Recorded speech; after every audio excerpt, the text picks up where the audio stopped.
कैसे अपने चक्कर में सब लोग। देखो, एक गांव में एक महात्मा उपदेश देने आए और उन महात्मा जी ने गांव वालों से ये कहा, भैया दुनिया में कोई किसी का नहीं है, सब अपने ही मतलब के हैं। तो गांव वाले बोले, हाँ बाबा जी आप सच कह रहे हो, कोई किसी का नहीं, सब अपने ही मतलब के हैं। वहीं एक लड़का बैठा हुआ था, वो खड़ा हो गया और चिल्लाने लगा, ए बाबा मैं नहीं मानता मतलब की दुनिया, तुमने कपड़ा रंग ले तो तुम मुझे सोचा था कि दुनिया भर के कपड़ा रंग के और महात्मा बन जा, हैं? पागल हो बाबा जी। अगर हम एक दिन अपने घर पे न गए तो हमारे घर वाले हमारी चिंता में रोटी भी नहीं खाते। तो बाबा ने पूछी, लला तुम काम का करता हो? बोले कछ ना, पूरे दिन खर्राटे मार के सोते, संजा को बंदूक को उठाई और डकैती डाल लाई बस। बोले हाँ एक काम करो, तुम एक काम करना, तुम हमारे आश्रम पे आओ रोज, हम तुम्हें कुछ विद्या सिखाएंगे। अब वो लड़का जो था वो बाबा जी के आश्रम पे विद्या सीखने चला गया। अब वो बाबा जी ने उसे एक प्राणायाम विद्या सिखाई। प्राणायाम कैसी? घंटों तक श्वास रोक के मुर्दा बन के लेटा रहता था, ऐसा लगता था कि ये मर गया।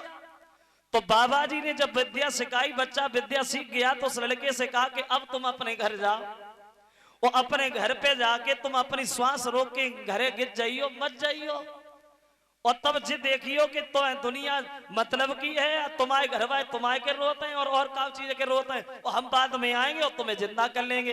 तो लड़का बोलो, बाबा जी ऐसा तो ना करियो कि तुम ना आओ, ता से पहले हमारे घर वाले उठाए को तुम्हें चुगत दे। बोले तुम चलो, हम पीछे पीछे आए। अब वो लड़का घर पे गया और अपनी पत्नी से बोलो, आज हमारी ऐसी इच्छा है घर में रबड़ी बने हो चाहिए। कान की देर कन्न की गा देर, रबड़ी तैयार। और जब रबड़ी तैयार हो गई तो उनकी पत्नी बोली, रबड़ी बन गई है, रबड़ी खाए ले। और जो रबड़ी खाए को आगे बढ़ो, बाबा जी को ध्यान आएगा तो वो एकदम पछाड़ खाए के भाई आंगन में गिरेगा, मुर्दा बनेगी, सांस रोक के आंगन में लेटेगा। और जैसी पत्नी चूल्हे से भागी, हुन देखो बे सपा मरे धरे, एकदम से रोई, खूब रोई, खूब रोई। थोड़ी देर तो रोई और थोड़ी देर के बाद जो थी बंद हो गई। सोचने लगी अब ऐसे जे रोए, मरे तो गए ही हैं, अब ऐसे रोए तो जे जिंदा नहीं भई जात, और थोड़ी देर बाद रोए तो जे जिंदा नहीं भई जात। जे रबड़ी बहुत दिन न बनाई, पहले रबड़ी खाए ले फिर होए तब देख ही जाइए। अब बाने खूब रबड़ी खाई और रबड़ी खाए के फिर बाने कबड़ी बचाई। लड़का के छाती में घूसा मार मार के रोने लगी, और जब छाती में घूसा मार मार के रोने लगी, लड़का सोचने लगा अब तक मरे तो ना है, लगते जो घूसा नहीं प्राण निकाल लिया है। अब देखो रो रहे हैं, सब लोग रो रहे हैं, माँ बाप भैया भाभी, और रो तो रहे लेकिन रो कैसे रहे? बोले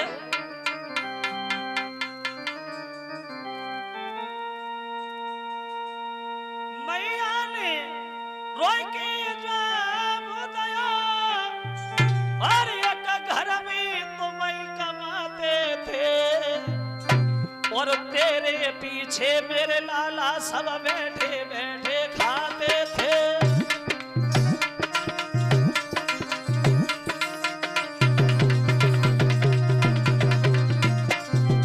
अब देखो रो रहे, रो तो सब रहे लेकिन कैसे रो रहे हैं? भाभी रोई की तब बोली पड़ी, भाभी रोई की तब बोली पड़ी, अब दौलत कौन कमाएगा? पत्नी ने रोई के जवाब दो, मोए कौन साड़िया?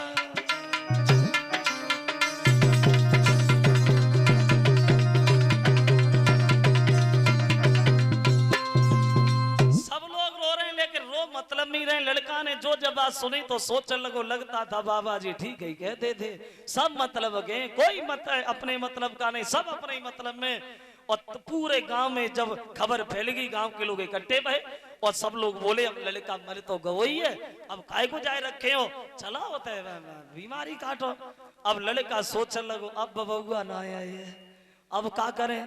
तो भाई आंगन में जहाँ लेट हो तो भाई एक खम्भ गड़ो रे, बा लड़का ने भाई खम्भ में पे पैर फंसाए ले, और जब पैर फंसा ले, जब पैर ना निकले तो गांव भाई बोले एक काम करो, मरे तो गो ही है, जब पैर ना निकल रहे तो जो खम्म को खसाए दे। और तो कोई ना बोलो, उनकी पत्नी बोली देखो अब इनके अलावा कोई अब कमानो भाव ना रहो जो अब मकान बनवा है, एक काम करो हमने जब सुनी है मरे मराने के दर्द ना हो तो मैंने कहा हम गड़ासी ले आते ना के पैर ही काट डालो। लड़का सोच चल लगो पैर कटवाए रही है। तब तक वही बाबा जी गांव में आवाज लगाने लगे, कोई दवा कराए ले हमसे, हम फ्री दवा दे देते हैं और एक खुराक दवा दे के मुर्दा जिंदा कर लेते हैं। जो बाबा जी की बात सुनी गांव वाले भागे, बाबा जी अभी लड़का बिल्कुल ठीक था, पता नहीं क्या हो गया, एक काम करो तुम मेरे साथ चलो। अब बाबा जी गए, लड़का जहाँ लेटा है वहां, और बाबा जी को जो देखो तो माँ बोली बाबा मेरे परिवार मच जाए, मेरे घर मच जाए, हम सब मच जाए, लेकिन हमारा जो लड़का जिंदा हो जाए। बाबा जी बोले काम करो सब ना मरो, दूध मंगाओ, दूध मंगाओ। और जब लोटा में दूध लो और उन बाबा ने सबकी निगाह छुपाए के बा में थोड़ी सी राख डाली और सबसे पूछी तुमने पता है, तुमने देखा इसमें क्या डाला? हमने बोले नहीं। जवाब दिया हमने इसमें जहर डाला है, जहर। और जो तुम सब मर रहे हो ना, सब ना मरो, जो इस दूध को पिएगा वो मर जाएगा और उसके बदले में ये लड़का जिंदा हो जाएगा। जो जब बात सुनी तो गांव के, मोहल्ला के, घर के धीरे धीरे सब ने करेगा भगवान बचाए जैसे दूध से, सब चले गए और उनके घर के ही रह गए माँ बाप भाभी और पत्नी। तो बाबा जी ने उनकी माँ से पूछी एक काम करो, अब तुम तो अब पूरी उम्र हुई गई है, अबे ना मरोगी, 2 साल बाद मरोगी, एक काम करो तुम जा दूधों को पी लो, तुम मत जाओ और तुम्हारे बदले में जो तुम्हारा लड़का जितना हो जाएगा।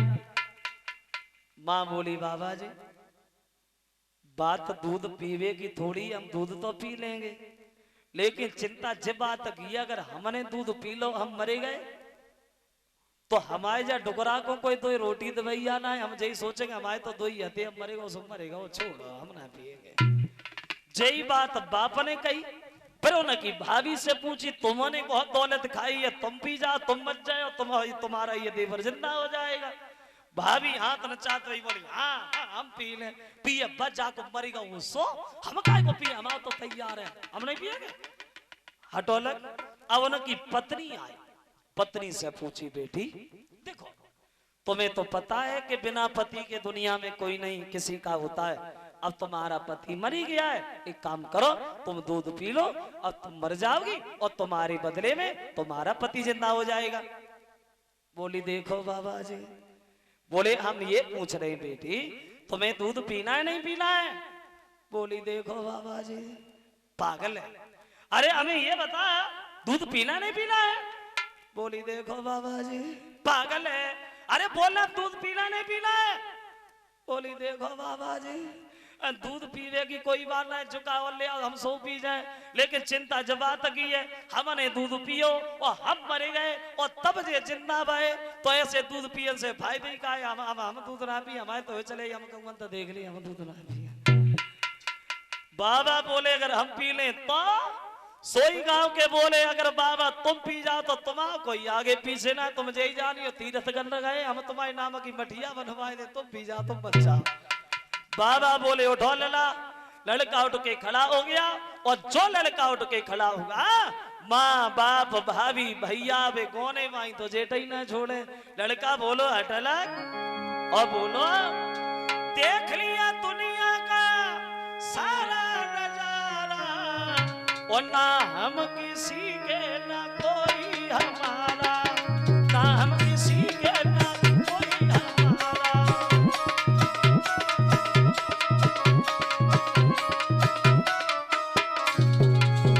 क्यों? अरे मतलब से भैया भैया बुलावे और मतलब का ये है संसार सारा, ना हम किसी के ना कोई हमारा।